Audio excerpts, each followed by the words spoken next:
र यहाँ गैरीगाउँ प्लुङलुङ गैरीगाउँ क्षेत्रको बाटो निर्माण कार्य सञ्चालन भइरहेछ र यसकारण हजुरहरूले यहाँ सिमेन्ट पहिला बाटोमा अलिअलि लगाइएको रहेछ, त्यसलाई तोडेर फेरि कार्पेटिङको काम हुँदैछ र यहाँ भाइहरू गाउँले भाइहरूले खटेर गर्नुहुँदैछ र उहाँ गाउँले भाइहरूबाट र भाइहरूले यहाँ खटेको कति दिन भयो र कस्तो लाग्दैछ, आफ्नो गाउँको लागि खुसी लाग्दैछ कि के हो? हजुर एकदमै हाम्रो अब प्लुङलुङ नवयसम गैरीगाउँ है सुकियादेखि करिबन हाम्रो यहाँ 2-3 किलोमिटर अहिले एकदमै बाटोको टोटल त हुँदा हाम्रो 4 किलोमिटर हो। अनि बाटोको काम यहाँ अब एउटा युद्ध स्तरमा सम्पन्न हुँदैछ हो र अहिले अब एकदमै सम्पूर्ण गाउँलेवासीहरू पनि एकदमै खुसी छ है।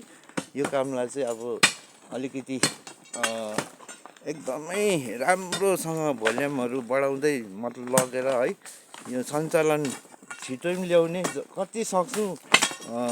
अब गाउँमा के हुन्छ भने अलिकति ढिलो हिसाबले काम भयो भनेदेखिलाई गाउँको मान्छेलाई अझ असुविधा हुन जान्छ हो। अब दिनदिनै बर्खा पनि लाग्छ, त्यसले गर्दा हुन त अब सञ्चालनमा आइसकेको छ र एकदमै हामीलाई आशा छ, विश्वास छ यो एकदमै चाँडो हिसाबले है बनेर गयो भने सम्पूर्ण गाउँवासीको लागि पनि सुविधा होइन। अनि यहाँ हाम्रो अहिले पत्रकार भाइ दाजु आउनुभएको छ, उहाँले अब उहाँको एउटा प्रेस मिडिया नै भनौँ है।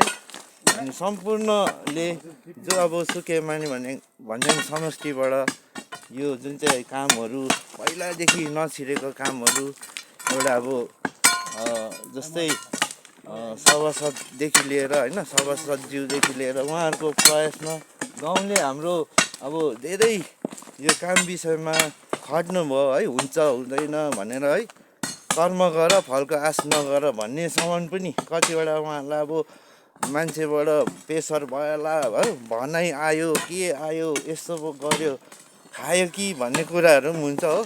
तर त्यो सब नभएर अहिले हाम्रो एकदमै प्लुङलुङ गैरीगाउँवासीहरू एकदमै खुसी भएर गाउँलेवासी नै लागेर हामी है कामहरू पनि गरिरहेको छौँ। सम्पूर्ण अब हाम्रो सभासद महोदयहरूलाई पनि एकदमै आन्तरिक हृदयबाट नै धन्यवाद दिँदै हामी गाउँलेवासी एकदमै खुसी छौँ।